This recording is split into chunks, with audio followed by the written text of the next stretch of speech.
وقت میں یہود کے بہت سارے شبہات ان کا بڑے احسن طریقے سے جواب دیا گیا۔ اب یہود و نصارہ کے ان باطل نظریات کا رد کیا جا رہا ہے جو انہوں نے اپنے تئیں بلا دلیل انبیاء کے متعلق بنا رکھے تھے۔ یاد رکھیے، یہود و نصارہ ان دونوں کے اندر غلو پایا جاتا ہے۔ غلو کا مطلب ہے راہ اعتدال کو چھوڑ کر، راہ اعتدال سے ہٹ کر افراط و تفریط سے کام لینا، یا تو کسی بھی چیز کی شان، مقام، مرتبے کو اتنا بڑھا دینا کہ جو اللہ نے مقرر نہیں کیا اس کی طرف اس کو لے جانا، یا پھر کسی کے ساتھ ضد، عناد اور بغض کے اندر آ کر اس کی حیثیت کو ماننے سے ہی انکار کر دینا۔ یہ ہے افراط و تفریط، اور اسی چیز کا نام غلو ہے۔ اللہ رب العالمین نے ڈائریکٹلی اس بیماری کا ذکر کر دیا جس کی وجہ سے یہود و نصارہ اہل کتاب بھٹکے تھے، گمراہ ہوئے تھے۔ وہ بیماری کون سی ہے؟ اس کا نام غلو ہے۔ ترجمہ دیکھیں گے پھر بات سمجھ آئے گی۔ فرمایا یا اہل الکتاب، اے اہل کتاب، لا تغلو، مت غلو کرو، فی دینکم، اپنے دین میں حد سے نہ گزرو، اپنے دین میں حد سے نہ گزرو، غلو نہ کرو۔ ولا تقولوا، اور مت کہو، علی اللہ، اللہ پر، الا الحق، مگر حق، یعنی حق کے سوا اللہ کے ذمہ کوئی بات نہ لگاؤ۔ بات تمہاری اپنی مرضی کی ہوتی ہے، بات تمہارے اپنے دل کی ہوتی ہے، اور تم کہہ دیتے ہو کہ یہ اللہ نے ہمیں کہی ہے، حالانکہ ایسی کوئی بات نہیں ہے، اور یا پھر اس کا کوئی مفہوم ایسا نکالتے ہو جو کہ مطلوب شریعت ہوتا ہی نہیں ہے، اور تم اس کو چسپاں کر دیتے ہو اللہ پر کہ یہ اللہ نے ہمیں کہی ہے۔ فرمایا انما المسیح، بے شک جو مسیح ہے، عیسیٰ بن مریم، عیسیٰ بن مریم، رسول اللہ، وہ اللہ کے رسول ہیں، وکلمتہ، اور اس کا کلمہ ہے، اور اس کا کلمہ ہے، بیٹا نہیں ہے اس کا۔ بات سمجھ آ رہی ہے نا؟ کلمہ ہے، کن کا مطلب ہو جائے ہو جا، فیکون تو وہ ہو جاتا ہے، وہ اللہ کا کلمہ ہے، اللہ کا بیٹا نہیں ہے۔ القاہا، جو ڈالا اس نے، الی مریم، مریم کی طرف، وروح منہ، اور اس کی طرف سے ایک روح ہے۔ جیسا کہ دیگر روحیں ہیں، دیگر انسان ہیں، ایسے ہی سیدنا عیسیٰ علیہ السلام لفظ کلمہ کن سے پیدا ہونے والی ایک روح ہے۔ فآمنوا، پس ایمان لاؤ، باللہ، اللہ پر، ورسولہ، اور اس کے رسولوں پر، اس کے تمام رسولوں پر ایمان لاؤ، کوئی تفریق نہ کرو۔ ولا تقولوا، اور مت کہو، ثلاثۃ ثلاثہ، یعنی تین مت کہو، تین مت کہو، ثلاثہ تین کو کہتے ہیں، اور تین مت کہو، یعنی تین خدا نہ کہو، ایک اللہ، دوسرا مریم، اور تیسرا عیسیٰ علیہ السلام، یہ مت کہا کرو۔ ثلاثہ جو ہے اللہ ایک ہی ہے، ثلاثہ نہیں ہے، تین نہیں۔ انتہو، باز آ جاؤ، خیر لکم، یہ تمہارے لیے بہتر ہوگا، تمہارے حق میں یہ بہتر ہے کہ اپنے زبانوں کو اس مشرکانہ کلمے سے روک لو، باز آ جاؤ۔ انما اللہ، بے شک اللہ جو ہے، الہ واحد، وہ ایک ہی معبود ہے، ایک ہی معبود ہے، نہ اس کو بیوی کی ضرورت ہے، نہ اس کو اولاد کی ضرورت ہے، نہ وزیر، نہ مشیر، کسی کی اس کو ضرورت نہیں ہے، وہ اکیلا ہی معبود ہے۔ سبحانہ، وہ پاک بھی ہے، وہ پاک بھی ہے۔ ان یکون، یہ کہ ہو، لہو، اس کے لیے، ولد، کوئی اولاد، اس کو اولاد کی حاجت ضرورت ہی نہیں۔ اولاد کی حاجت ضرورت اس کو ہوتی ہے جو کمزور ہوتا ہے، وہ ساری زندگی روتا رہتا ہے کہ ہو میرا پتر ہوندا، میری اولاد ہوندی، مینوں اج سل دی۔ اللہ رب العالمین کو کیا تکلیف ہے؟ اللہ رب العالمین کو کیا ضرورت ہے؟ وہ تو بے نیاز ذات ہے۔ فرمایا وہ پاک ہے اس بات سے کہ اس کو اولاد ہو۔ لہو، اسی کے لیے، ما فی السماوات، جو کچھ آسمانوں میں ہے، وما فی الارض، اور جو کچھ زمین میں، زمین و آسمان میں جو کچھ ہے وہ اسی کا تابع فرمان ہے، اس کو اولاد کی ضرورت ہی نہیں ہے۔ فرمایا وکفا باللہ، اور کافی ہے اللہ، وکیلا، بطور وکیل، اور اللہ بطور وکیل کافی ہے۔ ترجمہ دوبارہ سے دیکھیں۔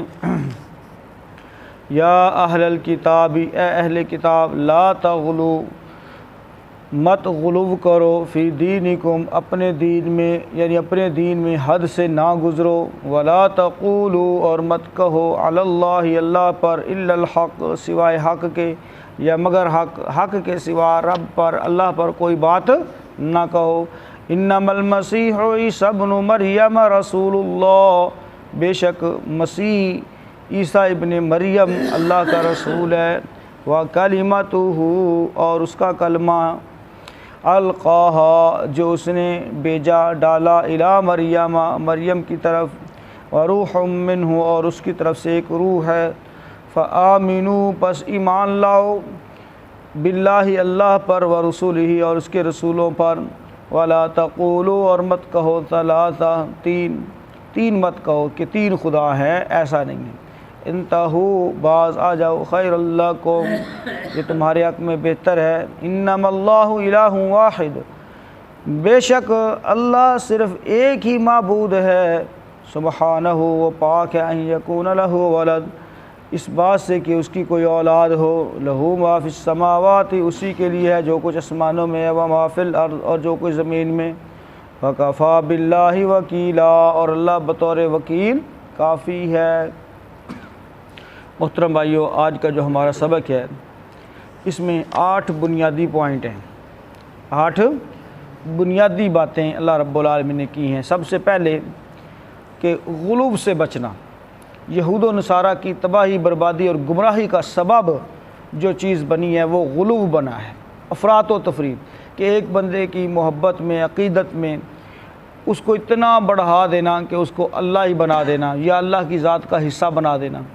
اور دوسری طرف یہود نے یہ کیا کہ عیسیٰ علیہ السلام کی رسالت اور نبوت کو ہی ماننے سے انکار کر دیا، طرح طرح کے الزامات لگانا شروع کر دیے۔ تو یہ دونوں ہی باتیں اللہ تعالیٰ نے ان سے منع کر دیا، اور پیارے پیغمبر جناب محمد رسول اللہ صلی اللہ علیہ وسلم نے بھی اپنی امت کو اس بیماری سے ڈرایا ہے، غلو کی بیماری۔ فرمایا لا تطرونی، تم مجھے حد سے نہ بڑھانا، کما اطرت النصارى، جس طرح سے نصارہ نے حد سے بڑھایا عیسیٰ ابن مریم، عیسیٰ ابن مریم کو۔ فرمایا فإنما، پس بے شک، انا، میں، عبدہ، اللہ کا بندہ ہوں، فقولوا، پس تم کہا کرو، عبد اللہ و رسولہ، اللہ کا بندہ اور اس کا رسول۔ نہ مجھے نور کہو، نہ مجھے کوئی اور لقب دو، جو اللہ نے مجھے لقب دیا ہے کہ میں اللہ کا بندہ ہوں اور اس کا رسول ہوں۔ بس مختصر سی بات ہے۔ محترم بھائیو، اب پتہ نہیں یہاں کیا کیا چل رہا ہے، آپ سب جانتے ہیں کہ پیارے پیغمبر جناب محمد رسول اللہ صلی اللہ علیہ وسلم، اس کے اندر کوئی شک نہیں، اللہ کے محبوب ہیں، تمام انبیاء کے سردار ہیں۔ لیکن بھائیو، یہ بات یاد رکھیں، بالآخر اللہ کے بندے اور اس کے رسول ہیں، اللہ کے بندے اور اس کے رسول ہیں۔ یعنی یہ جو نور من نور اللہ کی گردان پڑھی جاتی ہے، یہ بہت سارے علماء نے اس بات کو لکھا کہ یہ عکس ہے یہود کا، جنہوں نے کہا تھا عزیر ابن اللہ، عزیر اللہ کا بیٹا ہے۔ ہاں جی، یہ عکس ہے نصارہ کا، جنہوں نے کہا تھا المسیح ابن اللہ، مسیح اللہ کا بیٹا ہے۔ انہوں نے یہ کام کہا اور ہم نے نور من نور اللہ کہا، اللہ کے نور میں سے نور بنا دیا۔ تو بھائیو، غلو جو ہے یعنی کسی بھی چیز میں تجاوز کرنا، اگرچہ وہ عقیدت اور محبت کی بنیاد پر ہی کیوں نہ ہو، یہ بھی بندے کا بیڑا غرق کر دیتا ہے۔ تو پہلی چیز۔ دوسرے نمبر پر فرمایا وَكَلِمَتُهُ أَلْقَاهَا إِلَىٰ مَرْيَمَ، وہ اللہ کا کلمہ ہیں، اللہ کا کلمہ ہیں۔ لفظ کن سے اللہ تعالیٰ نے ان کو پیدا کیا ہے، اور یہ جو تمہارے ذہن کے اندر بات آ رہی ہے کہ ان کا باپ نہیں ہے، تو گویا اللہ کو اس کا باپ بنا رہے ہو۔ تو اللہ رب العالمین نے کن سے زمین بھی بنا دی، آسمان بھی بنا دیا، باقی ساری مخلوقات بھی کن سے بنائی ہیں، پھر یہ ان سب کا بھی باپ اللہ کو قرار دے لو۔ سمجھ آ رہی نا بات کی؟ تو محترم بھائیو، اصل چیز یہ ہے کہ اللہ تعالیٰ نے ان کا یہ بہام کلیئر کر دیا کہ تم کہتے ہو بغیر باپ کے پیدائش ہو نہیں سکتی، تو اللہ جو چاہے، جہاں چاہے، جس کے لیے چاہے کر سکتا ہے۔ لفظ کلمہ کن اس نے کہنا ہے اور آگے سے اس کا معاملہ اس کام نے ہو جانا ہے۔ لہٰذا عیسیٰ علیہ السلام کی جو پیدائش ہے وہ لفظ کن سے لفظ یا کلمہ کن سے ہوئی ہے، تو پھر انہیں بھی جو ہے کہہ لو کہ اس طرح سے رب ماننے کی ضرورت نہیں ہے، وہ اللہ کی مخلوق ہے، وہ اللہ کی مخلوق ہے۔ آگے ہے تیسرے نمبر پر روح منہ، اس کی طرف سے روح، یعنی اس کی پیدا کردہ روح۔ یہ جو اضافت ہے عیسیٰ علیہ السلام کی عظمت کا اظہار مقصود ہے اس میں، کہ اللہ رب العالمین نے ویسے تو تمام انسانوں کی روحوں کو اللہ نے پیدا کیا ہے، ٹھیک ہے، لیکن سیدنا عیسیٰ علیہ السلام کی جو پیدائش معجزانہ طور پر ہو رہی ہے، تو اس لحاظ سے حل من خالق غیر اللہ، کیا اللہ کے علاوہ بھی کوئی خالق ہے؟ اللہ کے علاوہ تو کوئی خالق ہو ہی نہیں سکتا۔ تو یہ کلمہ اللہ رب العالمین نے ان کو اپنا کلمہ قرار دینا اور ان کو اپنی طرف سے روح قرار دینا، یہ ان کی عظمت کی اور بڑائی کے بیان کے لیے ہے۔ لہٰذا اس کو یہ سمجھنا کہ بس وہ اللہ کا بیٹا ہی ہے، جو یہ درست نہیں ہے۔ جیسے اسی طرح سے ہم کہتے ہیں بیت اللہ، یہ بھی ایک اضافت ہے، اللہ کا گھر، اب یہ بھی تو اللہ کا گھر ہے نا، لیکن جب لفظ بیت اللہ ہم کہیں گے تو اس سے مراد کون سا بیت اللہ ہوگا؟ خانہ کعبہ۔ سمجھ آ رہی ہے بات کی؟ اسی طرح سے ہم بھی روح اللہ کی پیدا کرتا ہے تمام انسان، لیکن عیسیٰ علیہ السلام کا لقب روح اللہ جو ہے وہ اس اعتبار سے ہے کہ اللہ رب العالمین نے ان کو ایک خاص کلمے کے ساتھ پیدا فرمایا ہے، تو اس لیے اس کو اس کی اضافت ان کی اللہ کی طرف اضافت ہو گئی روح اللہ۔ چوتھی بات ہے فآمنوا باللہ ورسولہ، یعنی عیسیٰ علیہ السلام بھی اللہ کے رسول ہیں، اور اسی طرح سے جناب محمد رسول اللہ صلی اللہ علیہ وسلم بھی اللہ کے رسول ہے۔ ان سے پہلے بھی انبیاء جو آئے وہ بھی اللہ کے رسول ہیں، تو تمام پیغمبروں کو اس طرح مانو جس طرح اللہ نے ماننے کا حکم دیا ہے، کہ اللہ کا بندہ اور اس کا رسول تسلیم کرو، مانو۔ انہیں درجہ الوہیت پر، مقام معبودیت پر فائز نہ کرو، اللہ کا بندہ اور رسول مانو، نہ وہ الہ ہے، نہ وہ معبود ہیں، نہ ان کو سجدہ کرنا ہے، نہ ان سے کوئی نظر و نیاز یا ان سے استغاثہ استعانت طلب کرنی ہے، بلکہ وہ اللہ کے بندے ہیں اور اس کے رسول ہیں۔ پانچویں نمبر پر محترم بھائیو ولا تقولوا ثلاثہ، ثلاثہ جو ہے یہ تین معبود، یہ میں نے پہلے بھی آپ کے سامنے ذکر کیا کہ یہ عیسائیوں کا ایک عقیدہ پایا جاتا ہے کہ وہ تین مستقل شخصیات اور ذاتوں کو رب مانتے ہیں، تین مستقل ذاتوں اور شخصیات کو کیا مانتے ہیں؟ وہ رب مانتے ہیں، یعنی ایک اللہ ہے، ایک عیسیٰ علیہ السلام ہے اور ایک ان کی والدہ بی بی مریم۔ تو اللہ رب العالمین نے فرمایا کہ اللہ رب العالمین کے ساتھ کسی اور کو جوڑنا یہ ظلم عظیم ہے، یہ شرک ہے، سب سے بڑا ظلم ہے۔ تو اللہ اکیلا ہی معبود ہے، اللہ اکیلا ہی معبود ہے، نہ اس کا کوئی بیٹا ہے، نہ اس کی کوئی بیٹی ہے، نہ اس کی کوئی بیوی ہے، نہ وہ کس سے جنا گیا ہے، نہ اس کی کوئی اولاد ہے، اس کو ضرورت ہی نہیں ہے۔ لہٰذا اس کلمے سے تم بچ جاؤ، کیونکہ یہی تمہارے حق میں بہتر ہے، ایک اللہ کی عبادت اور ایک اللہ کی ہی پرستش میں لگے رہو۔ تو چھٹے نمبر پر فرمایا انما اللہ الہ واحد، نہ کوئی اس کا شریک، نہ بیوی، نہ کوئی رشتہ دار، نہ ہی کوئی وزیر مشیر۔ تو یہ بات بھی اللہ تعالیٰ نے کلیئر کر دی۔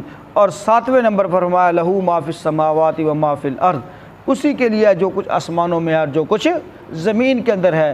تو جس کو تم اس کا شریک بنا رہے ہو وہ حالانکہ اس کی مخلوق ہے، وہ اس کی کیا ہے؟ مخلوق ہے، تو وہ دوسرے انسانوں کی طرح مخلوق ہے، مملوک ہے۔ لہٰذا مخلوق جو ہوتی ہے وہ خالق یا مالک کی کبھی شریک نہیں بن سکتی۔ مثال کے طور پر آپ کے پاس ایک ملازم ہے، اب وہ ملازم آپ کے پاس 50 سال سے رکھا ہوا ہے آپ نے، لیکن وہ آپ کے کاروبار میں شریک نہیں ہے۔ سمجھ آ رہی ہے بات؟ کیونکہ وہ کیا ہے؟ ملازم ہے، وہ غلام ہے، ہاں جی۔ تو وہ آپ کے 50 سال 100 سال بھی آپ کی اس کی نسلیں بھی آپ کے کاروبار میں شریک نہیں ہو سکتی، کیونکہ وہ مملوک ہے، وہ مالک نہیں ہے، وہ غلام ہے، وہ ملازم ہے۔ تو محترم بھائی ایسے ہی ساری کائنات اللہ کی کیا ہے؟ غلام ہے، مملوک ہے، ملازم ہے، اللہ رب العالمین کی مخلوق ہے، لہٰذا کبھی بھی وہ شریک نہیں بن سکتی۔ اور آخر کے اندر وکفیٰ باللہ وکیلا، تو اللہ بطور وکیل کافی ہے، یعنی اس کو بیٹے کی کیا ضرورت؟ وکیل یعنی سارے کام خود اپنے بنانے والا ہے۔ تو بندوں کو تو ضرورت ہوتی ہے وکیل کی، ایڈوکیٹ کی، لیکن اللہ کو کسی ایڈوکیٹ کی ضرورت نہیں ہے، وہ خود اپنے کام جو ہے وہ کر لیتا ہے، اس کو کسی بھی آسرے کی، سہارے کی ضرورت نہیں۔ تو یہ 8 بنیادی باتیں اس ایک ہی آیت کے اندر اللہ تعالیٰ نے سمجھائی ہیں، اور یہود و نصارہ کی گمراہی کے اسباب بھی ذکر فرما دیے کہ وہ انہی وجوہات کی بنیاد پر گمراہ ہوئے تھے۔ اے مسلمانوں، تم نے اپنے آپ کو ان بیماریوں سے بچانا ہے، اور سب سے بڑی بیماری اس کے اندر کیا ہے؟ وہ غلو کی ہے۔ عقیدت کے نام پر، محبت کے نام پر، عشق کے نام پر محترم بھائیو پتہ نہیں کیا کیا لوگ کر رہے ہیں۔ اللہ تعالیٰ محفوظ فرمائے، اللہ تعالیٰ ہمیں ہر قسم کے غلو سے محفوظ فرمائے۔ دیکھ لیجیے اس آیت مبارکہ کو، جو بات سمجھ آئے تو پوچھ لیجیے۔